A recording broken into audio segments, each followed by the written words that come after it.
Shit. Here we go again. We are back, ladies and gentlemen, with one of those videos where I show off my terrible taste in anime and my terribly limited English vocabulary at the same time. If my camera looks like it's not in sync, that's because it is. I don't own a webcam yet, and I don't feel like setting up my phone again. I didn't plan on doing this, but I did the same thing last year on a whim, because I didn't have enough time to make a proper video while moving out, and the result was not great. I thought it was a terrible video, but for some reason it has 14,000 views now. Like, people... stop watching it. The event is over. What are you doing? Anyway, as it turns out, I'm moving again, so I wanted to make a quick video to give me some time before I upload my next normal video, which will be a winter 2021 video, so look forward to that. But yeah, no more stalling, let's just get right into it. First of all, we do this last time. Best protagonist. So, we have Natsume, Katarina, Yuji, Anos, Midori, and Hinata. This is a very underwhelming first batch. I watch like 15 anime per season for the seasonal videos I make, so I kinda knew it was gonna be like this, but you know, when it's in front of you like this, it kinda hits different. Why is Hinata even here? Like, he wasn't even the focus of his own show. He received once and tossed the ball really high once, like that's all he did. The rest of the season was focused on someone else completely. If we're just gonna nominate the protagonist of the best shows, then they might as well have nominated Subaru as well, since Subaru had some great moments last season. It doesn't really make sense to me. Wait, hold up. I just realized I'm stupid. I just remembered Haikyuu to the Top Season 1 also came out in 2020, so yeah, I agree. Hinata wins. I still would have nominated Subaru though. Best antagonist. We have En, Sukuna, Rachel, Akito, Echidna, and Overhaul. I have to ask though, why Rachel? In my opinion, good antagonists are dislikable. Rachel is just unlikable. Nobody likes Rachel. She has no redeeming qualities whatsoever, so why is she even here? Antagonists don't have to be complete assholes to fill their role. If you're just gonna rate antagonists based on how much people hate them, then The Rise of the Shield Hero was fantastically written. This one goes to Echidna. It's honestly not even close. Best boy. Okay. I'm honestly kind of surprised and disappointed Ishigami isn't in here. I wouldn't even have minded if he didn't win, but he's not even nominated. This is so weird, like, this makes no sense at all. I guess I'll pick Gojo. I mean, I'm not picking Jesus, that's for sure. Best girl? Yeah, this one is a no-brainer. Kaguya is easily best girl. Second place going to Chizuru for single-handedly carrying the entire show on her back and making it somewhat bearable to watch. Best opening. Okay, don't hate me for this, but I don't think this one is as good as the one for season 1. However, I still think it's the best of the bunch, so... This one is really good as well though. Best ending. I think endings are very underappreciated. I feel like I'm the only person on earth who prefers a good ending over a good opening. That being said, the Jujutsu Kaisen ending is a fucking banger. There's just something special about seeing someone getting brutally murdered only for everyone to suddenly start vibing.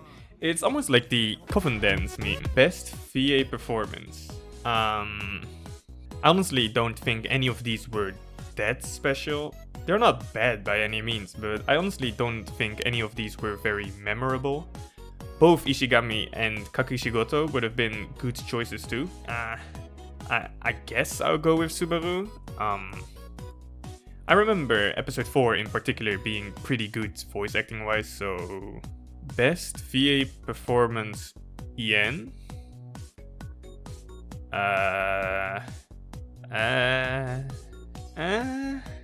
Best director.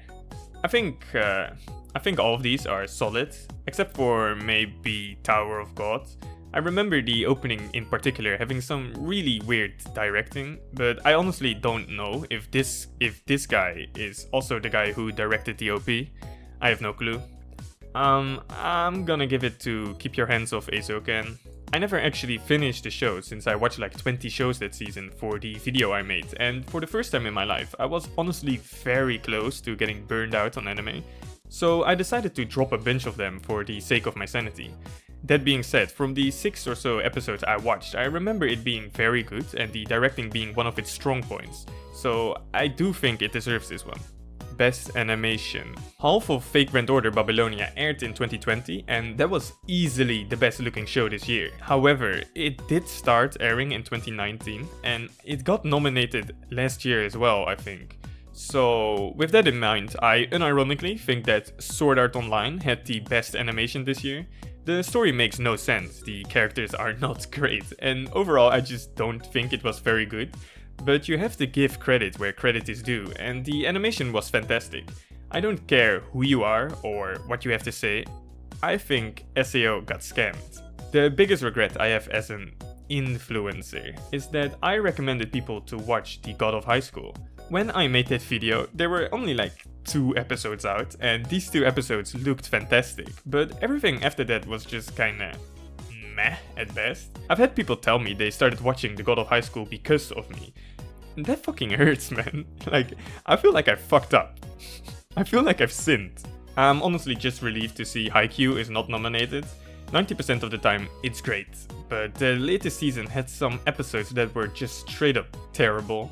I've heard those specific episodes were outsourced, but even then, quality that bad is just unacceptable. Anyways, I don't really care who wins anymore at this point. Sure, whatever.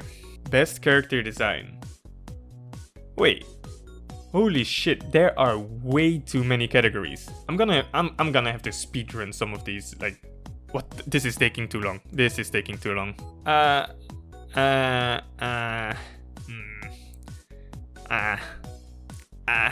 I guess. Best fight scene? I think all of these are pretty good. This was the one I was talking about when I said that SAO had good animation. Other than that, I don't think this was the best My Hero Academia fight this season. I thought the Endeavor one was a little bit better, to be honest, but that might just be me. Honestly, I don't really care who wins. I think they're all fine.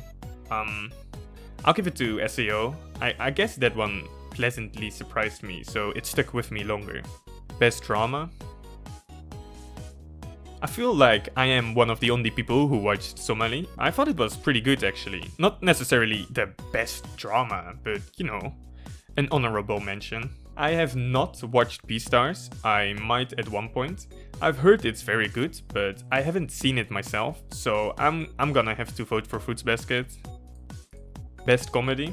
It's honestly a shame this is the only time Kakushigoto is nominated, because I genuinely think it is very good, but no matter how much I like it, it just doesn't compare to Kaguya-sama, unfortunately.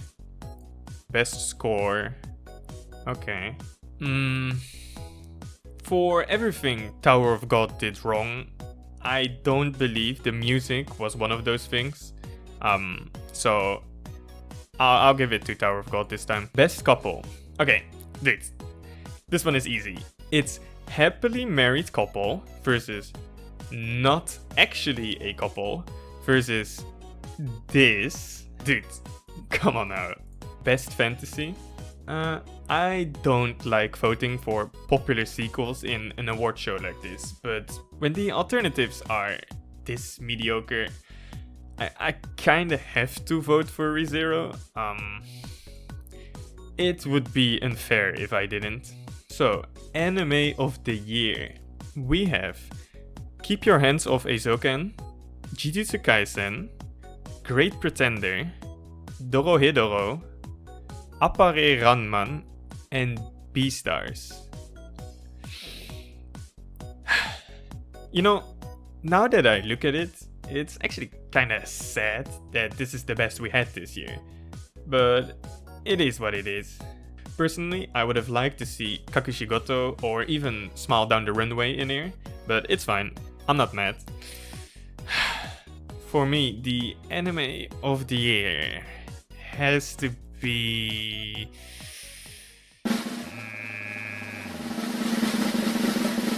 Carnival Phantasm. 10 years in a row, baby! Okay, seriously though, my anime of the year would probably be... Fate Grand Carnival, baby!